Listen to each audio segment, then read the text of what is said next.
یہ دونوں آخر کہاں غائب ہو گئے؟ مجھے تو یوں لگتا ہے جیسے یہ انسان ہی نہ ہو۔ مارگریٹ کے لہجے میں خوف کی جھلکیاں نمایاں تھیں۔ جہاں بھی ہوں، بہرحال اب ہم محفوظ ہیں۔ براؤن، یہاں لانگ رینج ٹرانسمیٹر تو لازمن ہوگا، کارٹر نے جواب دیا۔ یس سر، میں لے آتا ہوں، براؤن نے کہا اور کیبن کے بیرونی دروازے کی طرف بڑھ گیا۔ تم چیف باس کو کال کرنا چاہتی ہو؟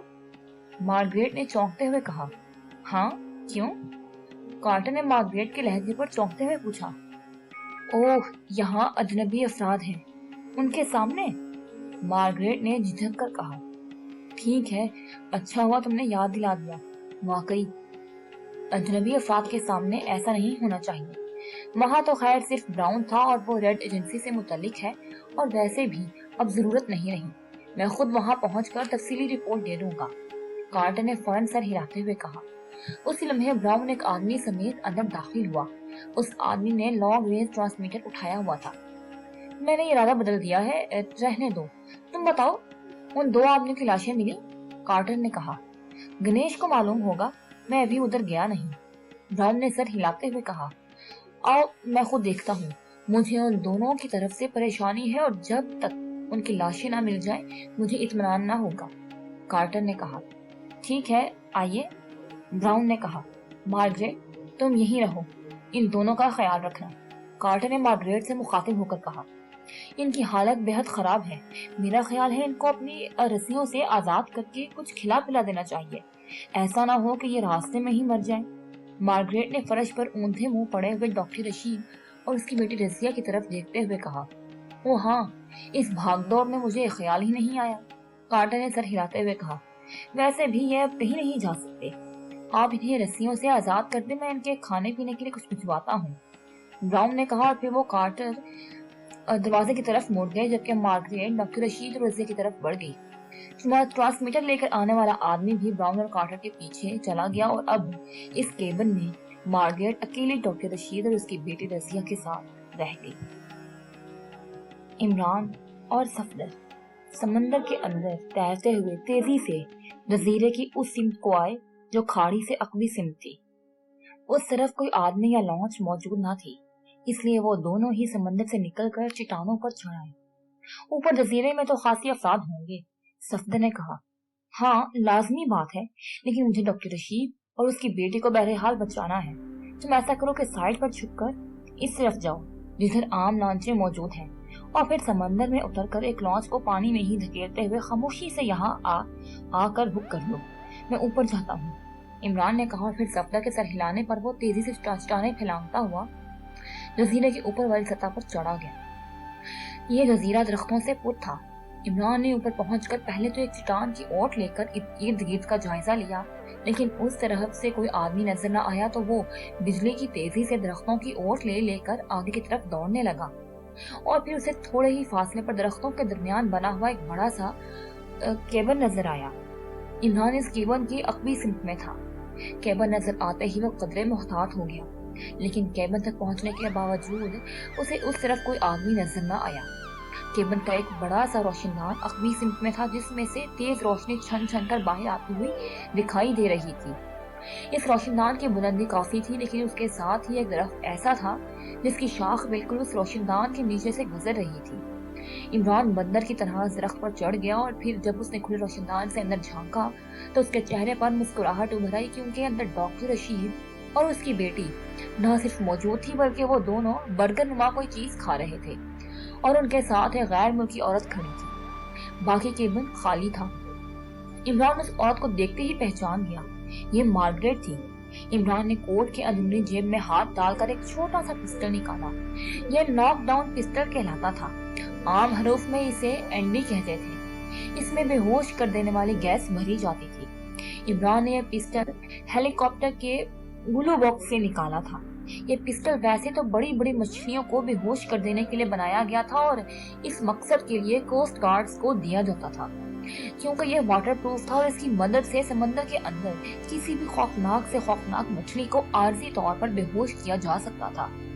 کیونکہ یہ پانی کے اندر عام اسلحہ استعمال نہ ہو سکتا تھا، اس لیے کوسٹ گارڈز کو سمندر کے اندر ہنگامی صورتحال میں اپنے بچاؤ کے لیے یہ اینڈی پسٹل دیے جاتے تھے۔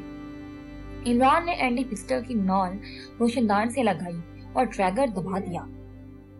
पिस्टल की नाल से नीले रंग का शोला निकला और उसके साथ ही खड़ी हुई मार्गरेट यकलक इस तरह गिरी जैसे उसकी टांगों ने उसके जिस्म का वजन उठाने से इनकार कर दिया हो।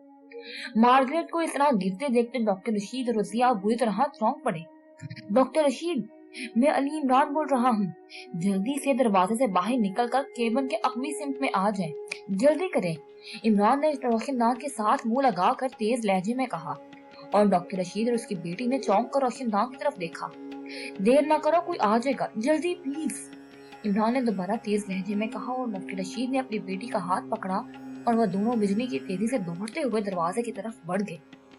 इमरान ने भी दरख्त की शाख से नीचे एक झाड़ी में छलांग लगा दी ताकि उसके गिरने का धमाका न सुनाई दे और फिर वो केबिन की साइड की तरफ बढ़ गया। चंद लम्हों बाद डॉक्टर रशीद अपनी बेटी रसिया का हाथ पकड़े साइड से निकलकर अकल की तरफ आते हुए दिखाई दिया और इमरान ने इत्मीनान का सांस लिया। ओ मगर तुम, डॉक्टर रशीद ने इमरान को देखकर अकलक खटकते हुए कहा।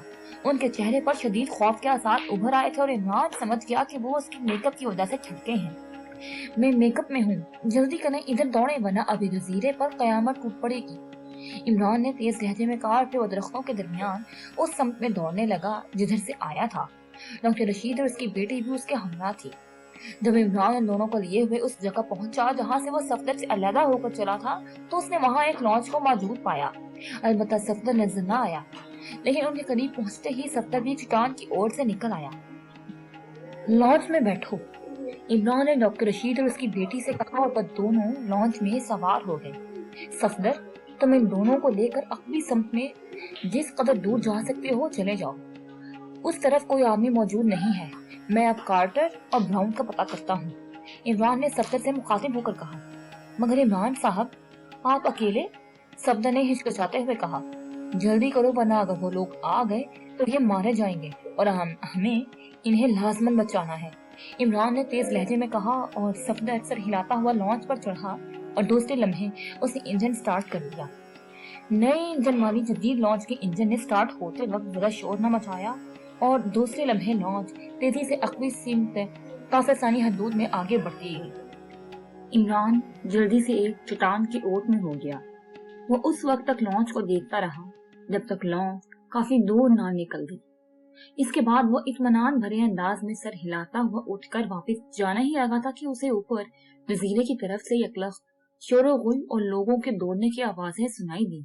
ये आवाजें बिल्कुल करीब से आती सुनाई दे रही थी, इसलिए इमरान समझ गया कि डॉक्टर रशीद की गुमशुदगी को चेक कर लिया गया है। वो बिजली की तेजी से दो आगे को उभरे हुए चट्टानों के दरमियान बन जाने वाली कुदरती गहराई में दुबक गया। ये वाकई महफूज तरीन जगह थी, यहाँ उसे सवाए सामने की तरफ से भी चेक न किया जा सकता था। चंद लम्हे बाद उसे सर पर दौड़ते हुए कदमों की आवाजें सुनाई दी और फिर उसे ऐसा महसूस हुआ जैसे दो अफराद चट्टानों को फलांगते हुए तेजी से नीचे आ रही हैं। शायद वो चट्टानों पर मौजूद पानी के उस बड़े धब्बे को देखकर चौंके थे। इमरान उनके पैरों की धमक बखूबी सुन रहा था और उसे उनके उतरने की जगह भी मालूम हो गई थी। उनमें से एक आदमी तो बिल्कुल उनके सामने उतर रहा था जबकि दूसरा जरा साइड पर था। दूसरे लम्हे वही हुआ, एक आदमी छलांग लगाकर ऐन इमरान के सामने उतरा, लेकिन उसकी पुश्त इमरान की तरफ थी जबकि उसके हाथ में पकड़ी हुई मशीन गन इमरान को साफ नजर आ रही थी। इमरान ने यकलख्त हाथ बढ़ाया और दूसरे लम्हे उसने उस आदमी के हाथ से न सिर्फ मशीन गन उचक ली बल्कि उछल कर वो आगे की तरफ हुआ और वो आदमी जो मशीन गन के झटके की वजह से मुड़ गया था यकलख्त धक्का खाकर चीखता हुआ पुश्त के बल मछली चट्टान पर गिरा और फिर कलाबाजियां खाता हुआ नीचे समंदर में जा गिरा। दूसरा आदमी इमरान की तवक्को के ऐन मुताबिक अपने साथी को गिरते देखकर तेजी से उस तरफ पलटा और इस बार इमरान ने जोर से लात उसकी पसलियों पर मारी और वो भी पहले की तरह चीखता हुआ कलाबाजियां खाता हुआ नीचे समंदर में जा गिरा। इमरान तेजी से बाहर आया, उसने मशीन गन सीधी की और ट्रैगर दबा दिया। तड़तड़ाहट की आवाज के साथ ही समंदर में गिरकर दोबारा चट्टानों पर चढ़ने की कोशिश करते हुए दोनों अफराद मुर्दा चिपकलियों की तरह पुश्त के बल समंदर में जा गिरे और इमरान हाथ में मशीन गन पकड़े बिजली की तेजी से दौड़ता हुआ उस तरफ को बढ़ा जिधर वो खाड़ी थी जहां बड़ी लॉन्च आकर रुकी थी। उसने जानबूझकर फायर खोला था क्योंकि एक तो नीचे गिरने से अफराद की निशानदेही कर सकते थे और दूसरा इस तरह वो जजीरे पर मौजूद अफराद को उस तरफ मतवज्जो करना चाहता था ताकि वो सब लोग उस तरह फरश कर लें और वो इत्मीनान से खाड़ी के ऊपर से जजीरे की तरफ चढ़कर कोई मुनासिब जगह तलाश कर सके। चट्टानों के दरमियान वो तेजी से दौड़ता हुआ खाड़ी के करीब पहुंच गया। अब वहाँ कोई आदमी नजर न आ रहा था। इमरान चट्टाने फलांगता हुआ ऊपर जजीरे पर आ गया। आदमियों का शोर अब उसे उसी जगह सुनाई दे रहा था जिधर उसने फायरिंग की थी। चूंकि ये सब कुछ उसकी स्कीम के मुताबिक हो रहा था, इसलिए वो मशीन गन उठाए तेजी से दरख्तों की ओट लेकर भागता हुआ उस केबन की तरफ बढ़ चला। ये उस सिम की बिल्कुल खिलाफ सिम थी जिससे वो पहले गया था। रास्ते में उसे कोई आदमी नजर न आया और फिर वो केबन के करीब पहुंच गया। दूसरी लम्हे वो केबन की अपनी सिमत में आया और इससे पहले वाले दरख्त पर चढ़कर छत पर उतर गया। अब जमीन पर मौजूद अफराद की नजरों से महफूज था। छत पर से खिसकता हुआ वो आगे की तरफ बढ़ा और फिर केबल के किनारे पर आकर रुक गया। उसे मालूम था कि भागम दौड़ के बाद हर शख्स उधर ही लौटेगा, इसलिए वो इत्मीनान भरे अंदाज में पड़ा हुआ था। अलबत्ता उसकी तेज नजरें तीनों तरफ का जायजा ले रही थी और उंगली मशीन गन के ट्रैकर पर थी। आखिर ये लोग जा कहाँ सकते हैं? ये कैसे मुमकिन है कि वो हमारे सामने समंदर में उतरे हों और फिर ना उनकी लाशें मिली और ना वो खुद? कार्टर ने बुरी तरह पैर पटकते हुए कहा। वो इस वक्त ब्राउन और गणेश के साथ खाड़ी वाली जगह पर खड़ा था और समंदर में कूदने वाले गोताखोर वापिस आ चुके थे और ये उन्हीं की रिपोर्ट थी कि समंदर के अंदर कुछ नहीं है। हो सकता है वो पानी के अंदर तैरते हुए दूर चले गए हों और फिर उनकी लाशें लहरें मुखालिफ समत में बहा कर ले गई हों। बहरहाल उनका जिंदा बच निकलना तो मुमकिन ही नहीं है और खुले समंदर में गोताखोर भी मुकम्मल लिबास के साथ दूर तक नहीं जा सकते। गणेश ने होंठ चबाते हुए कहा। वो नीले रंग की लॉन्च वापिस अपने बेड़े के पास पहुंचकर बेड़े के हमरा पाकिस्ता की तरफ रवाना हो चुकी थी और अब समंदर साफ था और दूर तक कोई लॉन्च या कश्ती नजर नहीं आ रही थी। अगर वो किसी लॉन्च पर सवार होने की कोशिश करते तब भी हमें इत्तला मिल जाती, ब्राउन ने कहा। वैसे ये मेरी जिंदगी का अनोखा तरीन वाकया है और शायद नाकाबिल यकीन तरीन, कार्टर ने सर हिलाते हुए कहा। तो फिर अब वापस चले? गणेश ने कहा। हाँ, लेकिन तुम्हारे आदमी यहाँ हर तरफ ख्याल रखेंगे। और ब्राउन, वो ट्रॉलर कब आएगा? कार्टर ने कहा और साथ खड़े ब्राउन की तरफ मुड़ गया। वो आधी रात के वक्त आएगा ताकि यहाँ के कोस्ट गार्ड्स की नजरों से बच सके। वैसे आप बेफिक्र रहें, यहाँ पहुंचकर अब आपको खतरा नहीं, ब्राउन के बजाय गणेश ने जवाब दिया। उसी ने मैं जजीरे के अंदरूनी तरफ से किसी की दौड़ने की आवाजें सुनाई थी और सब बुरी तरह चौंक पड़े। बॉस, कैबिन में मिस साहिबा बेहोश पड़ी है और वो दोनों बंधे हुए आदमी गायब हैं। उस आदमी ने तेज तेज सांस लेते हुए गणेश से मुखातिब होकर कहा। क्या कह रहे हो? गणेश के साथ कार्टर और ब्राउन भी बैक आवाज बोले। उन साहब के साथ जो मिस साहिबा आई थी वो बेहोश पड़ी हैं और वो दो अफराद, मर्द और औरत है, जिनके लिए खाना ले जाया गया था, वो गायब हैं। मैं अभी खाली बर्तन लेने के लिए केबिन में गया तो मैंने देखा, इतला देने वाले ने कहा। ओह, ये सब क्या हो रहा है? कार्टर ने बौखलाए हुए अंदाज में चीखते हुए कहा और दूसरे लम्हे उसे केबिन की तरफ दौड़ लगा दी। बाकी अफराद भी उसके पीछे भागने लगे। केबिन में मार्गरेट वाकई बेहोश पड़ी थी। खाने के बर्तन भी मौजूद थे, लेकिन डॉक्टर रशीद और उसकी बेटी जसिया गायब थे। उन्हें तलाश करो, ये शायद मार्गरेट को बेहोश करके भाग निकले हैं, कार्टर ने चीख कर कहा। और गणेश ने अपने आदमियों को उन्हें तलाश करने के लिए अहकामात चीख कर देने शुरू कर दिए और जजीरे पर मौजूद हर शख्स तेजी से भाग पड़ा। उसे किसी गैस से बेहोश किया गया है। इसका मतलब है कि डॉक्टर रशीद के बजाय किसी दूसरे आदमी ने उसे बेहोश किया है, कार्टर ने होंठ चबाते हुए कहा। मैंने देख लिया है जनाब, इसे कोस्ट गार्ड्स के मखसूस पिस्टल एंडी से बेहोश किया गया है। वैसे इसका असर वक्ती होता है, यह अभी खुद ब खुद होश में आ जाएंगी। ब्राउन ने झुक कर मार्गरेट की आंखें खोलकर देखते हुए कहा। Andy pistol? तो इसका मतलब है कि वो लोग समंदर में गर्क नहीं हुए बल्कि इस जजीरे पर पहुंच गए हैं। लेकिन कैसे? कार्टर ने उछलते हुए कहा। हैरत की शिद्दत से उसका चेहरा मस्क हो गया था। मुझे खुद हैरत है जनाब, ये इंसान है या कोई और मखलूक? ब्राउन ने जवाब दिया। इस बार उसके लहजे में खौफ की झलकियां मौजूद थी। इसी लम्हे दूर से फायरिंग की आवाज सुनाई दी। ओह, वो पकड़े गए, ब्राउन ने उछलते हुए कहा और तेजी से दरवाजे की तरफ लपका। मैं अब इन्हें जिंदा नहीं छोड़ूंगा किसी भी हालत में, कार्टर ने दांत पीसते हुए कहा। और खुद तेजी से बाहर की तरफ लपक गया। मार्गरेट के मुतालिक उसे यकीन हो गया था कि वो महफूज है और अभी होश में आ जाएगी, इसलिए उसके बजाय उसने उन लोगों को खुद अपने सामने खत्म कराने का सोचा था, इसलिए वो भी ब्राउन के पीछे भाग पड़ा। उसने सोचा था कि वो वहां जाकर किसी आदमी को मार्गरेट की खबरगिरी के लिए भेज देगा। जिस तरह फायरिंग हो रही थी, वो जब भागता हुआ उस तरफ पहुंचा तो ब्राउन, गणेश समेत सब अफराद, जिनकी तादाद 8 के करीब थी, नीचे चट्टानों पर उतरते हुए आए। कार्टर भी चट्टानें फलांगता हुआ नीचे उतरा तो सामने समंदर में तैरती हुई 2 लाशें दिखाई दी। पूरा जजीरा छान मारो, एक एक दरख्त छान मारो, मैं अपने आदमियों का इंतकाम लूंगा। गणेश बुरी तरह धाड़ रहा था और उसके आदमी सर हिलाते हुए इधर उधर दौड़ने लगे। मेरी समझ में कुछ नहीं आ रहा, आखिर ये सब कुछ कैसे मुमकिन है? कार्टर ने कहा, मेरे ख्याल में हमें कैबिन में ही रहना चाहिए, ऐसा ना हो कि ये लोग मार्गरेट को ले उड़े। गणेश के आदमी बहरहाल इन्हें ढूंढ ही लेंगे, ये आखिर बचकर कहाँ जा सकते हैं? ब्राउन ने कहा, बॉस एक लॉन्च गायब है। अचानक दूर से दौड़कर आते हुए एक आदमी ने कहा, लॉन्च गायब है? कहाँ गई, कैसे गई? गणेश ने उछलते हुए कहा, और फिर वो उस तरफ को दौड़ पड़ा जिधर लॉन्चें मौजूद थीं। ओह, इसका मतलब है वो लॉन्च में बैठकर निकल गए, लेकिन किस तरफ? यहाँ तो दूर दूर तक कोई लॉन्च ना पहले नजर आई और ना अब नजर आ रही है।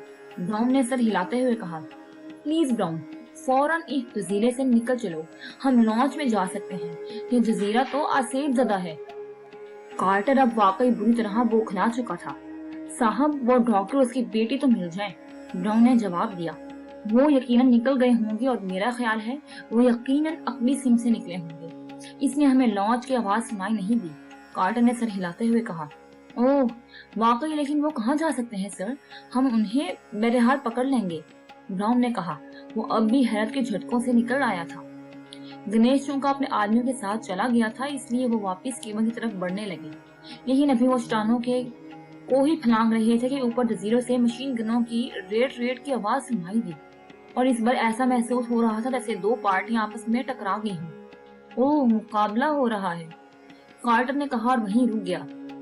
काफी देर तक फायरिंग की आवाजें आती रही, फिर यकलफ्त खामोशी तारी हो गई। वो यकीनन ढेर कर लिए गए होंगे, ब्राउन ने कहा, और कार्टर सर हिलाता हुआ दोबारा ऊपर चढ़ने लगा। इस बार उनके कदमों में बेहद तेजी आ गई थी, और फिर वो एक चट्टान से कूदकर जजीरे पर चढ़े तो वहाँ बिल्कुल खामोशी थी। यूं लगता था जैसे जजीरे पर कोई आदमी मौजूद ना हो। ये लोग कहाँ गए? फायरिंग तो उधर केबन की तरफ हो रही थी। कार्टर ने होंठ चबाते हुए कहा, और फिर वो केबन की तरफ दौड़ने लगा, और फिर केबन के करीब पहुंचकर वो रुक गए, क्योंकि केबन की साइडों और सामने गणेश समेत उसके साथियों की लाशें बिखरी पड़ी थी। ओह, कार्टर ने होंठ चबाते हुए कहा, और दूसरे लम्हे वो बिजली की तेजी से दौड़ता हुआ केबन के दरवाजे में दाखिल हो गया। उसके हाथ में रिवॉल्वर था, लेकिन केबन में सिर्फ मार्गरेट एक कोने में सहमी खड़ी थी और कोई आदमी न था। कार्टर, ये क्या हो रहा है? कार्टर को देखते ही मार्गरेट चीखती हुई दौड़ी और आकर कार्टर से लिपट गई। उसी लम्हे ब्राउन भी अंदर आ गया। गणेश के आदमियों के साथ उसके 2 आदमियों की लाशें भी पड़ी हुई थी। अब ब्राउन का चेहरा भी खौफ से जर्द पड़ा हुआ था। उसी लम्हे अचानक धप की आवाज सुनाई दी और वो तीनों तेजी से मुड़े, फिर उनकी आंखें हैरत से फैलती गईं। उनके सामने कार्टर मशीन गन हाथ में लिए खड़ा मुस्कुरा रहा था। मैं चाहता तो तुम्हें भी मशीन गन से ढूंढ रहा था, लेकिन आने वाले ने, जो दरअसल इमरान था, बड़े मुतमईन अंदाज में कहा। लेकिन इससे पहले कि उसका फिक्रा मुकम्मल होता, अचानक जैसे बिजली चमकी। उसी तरह कार्टर ने रिवॉल्वर भरा हाथ सीधा किया और जोरदार धमाके से इमरान बुरी तरह उछलकर पुश्त के बल केबन के दरवाजे में ही गिरकर तड़पने लगा। आखिरकार मैंने तुम्हें मार ही डाला, कार्टर ने यजहानी अंदाज में कहता लगाते हुए कहा, और उसकी उंगली दूसरी बार ट्रिगर दबाने के लिए हरकत में आ गई। वो शायद पूरी गोलियां इमरान पर खाली करना चाहता था।